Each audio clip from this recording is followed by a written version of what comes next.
हरिओम. आज मंगळवार 3 सप्टेंबर 2024. सद्गुरू ब्रह्मचैतन्य गोंदवलेकर महाराज यांच्या प्रवचनाचा आजचा हा भाग. साधनात पूर्ण भाव आणि तळमळ पाहिजे. ऐकूया. आपापल्या स्वभावानुसार प्रत्येकाला कोणत्या ना कोणत्या तऱ्हेने भगवंताची ओळख करून घेता येईल. मारुतीने दास्यत्वाने भक्ती केली, दशरथाने पुत्राप्रमाणे देवाला मानलं. भगवंत माझा कसा होईल याचा आपण विचार करावा. भगवंताच्या प्राप्तीसाठी भक्ती हे सर्वात श्रेष्ठ साधन सांगितलंय. मनुष्य जे प्रेम व्यसनात लावतो ते प्रेम भगवंताकडे लावावं. सगळं काम होतं. हट्टी आणि व्यसनी माणसं एक प्रकारे चांगली. त्यांचं मन त्यांना सांगत असतं की व्यसनापायी आपल्या मुलाबाळांचे नुकसान होत आहे, पण आपले व्यसन ते हट्टाने सोडित नाहीत.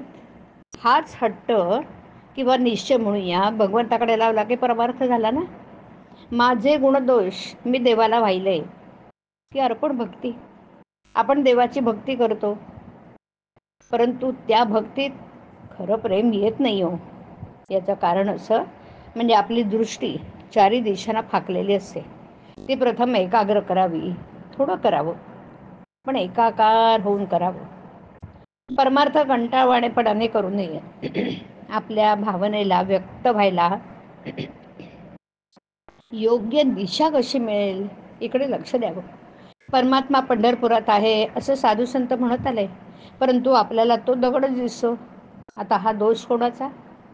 आपल्या भावनेचाच. जशी भावना ठेवू तशी कृती होते. भगवंताजवळ आपला पूर्ण भाव ठेवावा. दिवा थोडा बाजूला झाला की वाट चुकते, म्हणून सतत भगवंताकडे नजर ठेवून वागावं.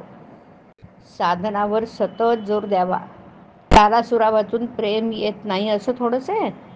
मी ज्याच्या पुढे भजन म्हणतो तो ते ऐकतो या समजुतीने म्हटलं म्हणजे झालं. भगवंताचाच मी आहे असं म्हणून घ्यावं. त्याची कृपा केव्हा होईल ही तळमळ बाळगावी ना. आम्ही जे करतो ते मनापासून करतो की नाही हे पाहावं. झाल्या गेल्याचं दुःख करू नका, उद्याची काळजी करू नका आणि आजचं अनुसंधानही चुकवू नका. भगवंत साक्षात पुढे उभा आहे असं समजून नामस्मरण करावं ना.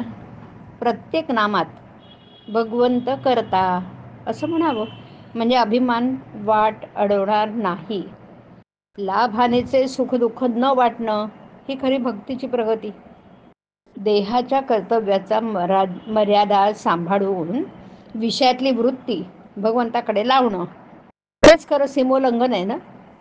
जो अत्यंत आकुंचित आणि स्वार्थी आहे, तसेच जो माझ्या सुखाकरता सर्व जग आहे ही बुद्धी ठेवतो तो मनुष्य अभिमानी समजावा. मनुष्य जितका स्वार्थी तितका तो पराधीन असतो. 5 जणांपासून सुख मिळवण्याचा मार्ग म्हणजे प्रपंच आणि एकापासून सुख मिळवण्याचा मार्ग म्हणजे परमार्थ. भगवंत आहे या भावनेपासून साधकाने सुरुवात करावी आणि भगवंत आहेच या भावनेमध्ये समाप्ती करावी. हरिओम. हरिओम. हरिओम.